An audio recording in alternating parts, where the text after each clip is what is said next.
The Tigers are in a fight to retain rookie half Lachlan Galvin, and his teammates were forced to confront the news this morning. Lockie's a positive kid, and this week's been no different. So, I can't speculate too much on what's happening behind the scenes, I guess. I'm sure he's had them conversations with people he respects, and for us and as a team and myself, I'm just focused on the task at hand this week. I love playing with him and love to keep him in the club, but that's out of my hands. I'm just focusing on what I can do during the week. He's a good kid. He just trains hard. He gets about his work every day, and he still does his own thing. Yeah, very hard for the players to comment on this. He's a teammate of theirs, and we've spoken about this at length the last couple of nights, Hoops, but it's time for a bit of a truth session.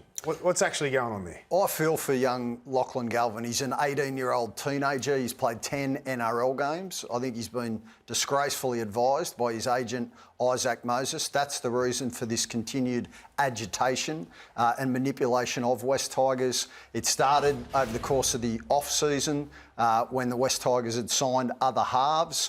The West Tigers then clearly outlined that Lachlan Galvin was going to have a very good direct pathway into playing first grade and most likely wearing the number 6 jumper, which is what he's done all season. Now, in the background, I don't know what they've had a blue over, but for some reason, Isaac, who is a very good hater, doesn't like Benji Marshall. He's thrown the toys out of the cot with his relationship with Benji. Why is that? Is there any reason for that? I don't know. I'm tipping it's over negotiations with other players and previous history, whatever that may be.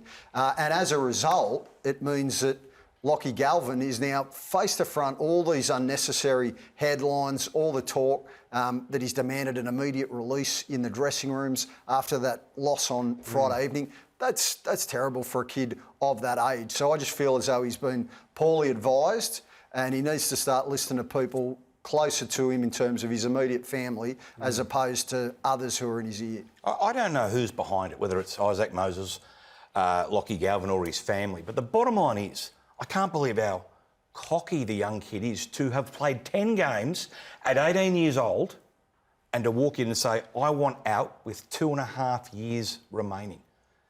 That just makes him damaged goods to me. Yeah, but then the club are behaving in exactly the same way.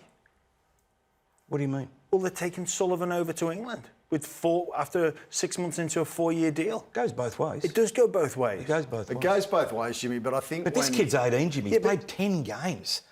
Okay. When you were playing, there was a young kid in the dressing room, he probably sat in the corner and said, yes, please, and thank you.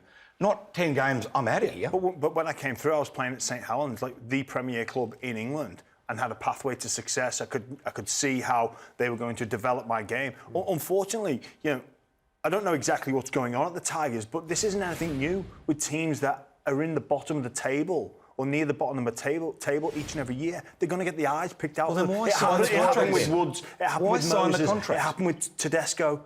Yeah, but Lachie knew this when he re-signed. This is it. He did, but the situation changes. Jimmy, only a couple of months ago, as recently as a couple of months ago, I found an article that was in the Daily Telegraph today, right, that was published 2 months ago.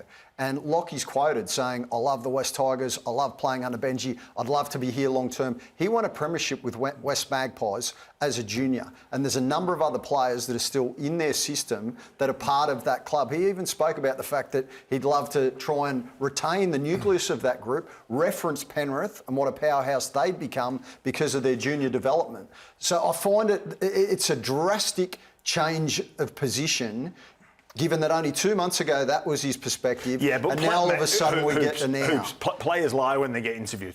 Like when a coach is under pressure at a club and the players front the media and get asked, they're going to support their coach and he's going to support the club. There's also people in his ear. That's the way I'm reading this. He's 18 years of age. And look, it probably isn't a great look for the individual, but maybe he's assessed it and looked at what's happened to Sullivan that came under Marshall, full of promise, 4-year deal, and then gone, well, has his game progressed?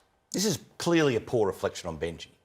If this kid, who's 18 years old, still got stars in his eyes, if he doesn't think he can develop to a certain level over the next 2 years, that takes him to all of 20 years old. Well, look at the contrast. Then there's troubles inside that camp. I don't think it's a poor reflection on Benji. Why does he want out then? I don't know. I think, as I've said before, clearly a factor, as I've said before, I think because he's got bad advice. He's got bad advice in his ear. Isaac's got form in relation to wanting to try and make big decisions, agitate for releases. There's a reason why Nick Politis, Phil Gould, Ricky Stewart won't deal with him.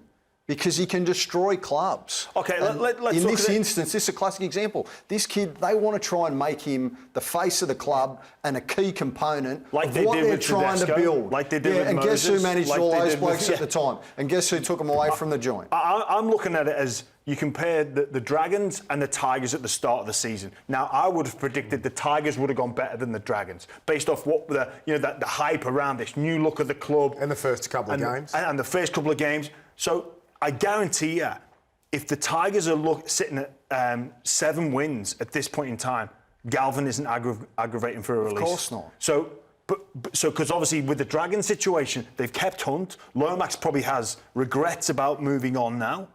So it's all about the performance of the club and players when they're not winning games. You're a young player with full potential. Yeah, people, you will get affected, and it's careful whose advice you buy. It's very dangerous to take the advice of an agent that may have ulterior motives. But that said, the situation at the Tigers still isn't looking great. Jimmy, you can't just spit the dummy because you're down the bottom of the competition table. You can ask some questions though. You can ask questions. I'd like to hear Lachlan Galvin actually say, I want out. But But then again, conversely, he hasn't come out and said, Yeah. I deny the speculation and it's wrong. So clearly where there's smoke, there's fire. All right, NRL CEO Andrew Abdo has issued a stern warning to anyone encouraging the 18-year-old to break his contract. Take a look. The clubs and the players and the agents are all aware of what the rules are.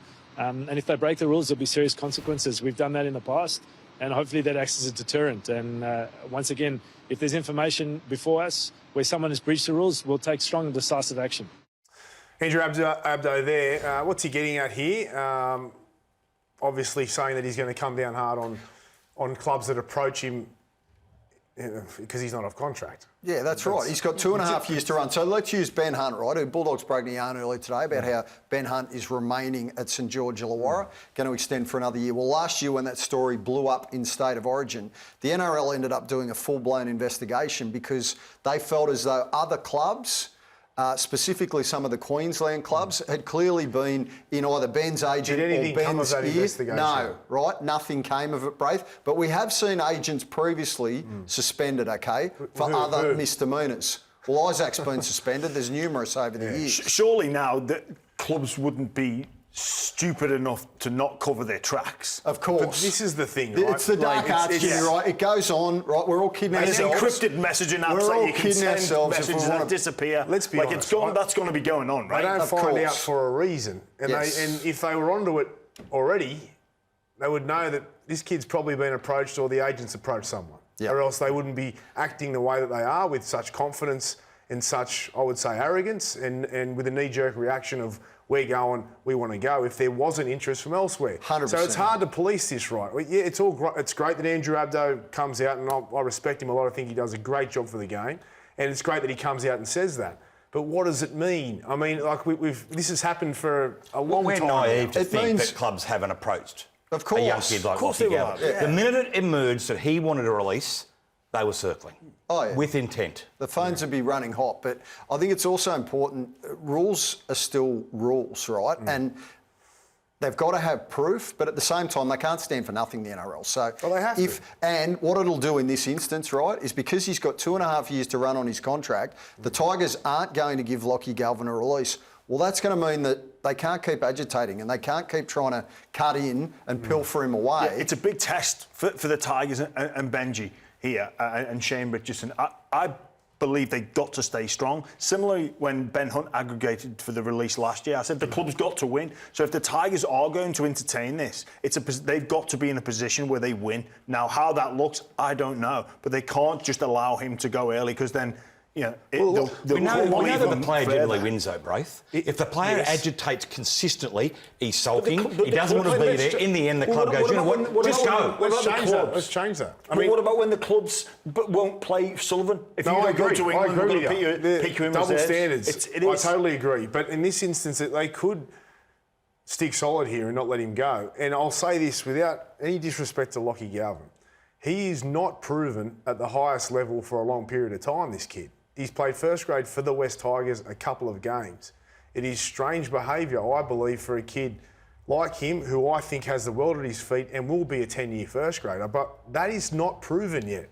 So he's got to be careful. Like, you know, if he does stay there and, you know, and it doesn't go his way and they stick solid, you know, he's still got to prove himself to himself and to the team of the West Tigers. I wouldn't say that he's a definite standout.